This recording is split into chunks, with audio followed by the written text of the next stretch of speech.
அம்மா கடல் தாயே, உன்னுடைய உப்பு தண்ணீரிலே என்னுடைய கண்ணீரையும் சேர்த்துக்கொள். எம்முடைய மனுக்குலம் உனக்கு செய்யும் இந்த பொறுப்பற்ற தவறுகளுக்காக என்னுடைய கண்ணீரை காணிக்கையாக்கி மன்னிப்பு வேண்டுகிறேன். நம்ம குளச்சல் பீச்சோட நிலைமையை பாருங்க. இங்க கொஞ்சம் பாருங்க. கடற்கரையில நானும் 1 மாசமா பார்த்துட்டு இருக்கிறேன்.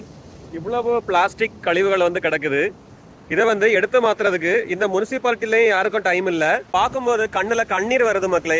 வேற என்ன மக்களே பண்றதுக்கு? இவ்வளவு குப்பையும் இந்த கடலுக்குள்ள, நான் அந்த வீடியோல காமிக்கிறேன் பாருங்க, கடலுக்குள்ள எப்படி பிளாஸ்டிக் மறந்துட்டு கிடக்குதுன்னு சொல்லிட்டு.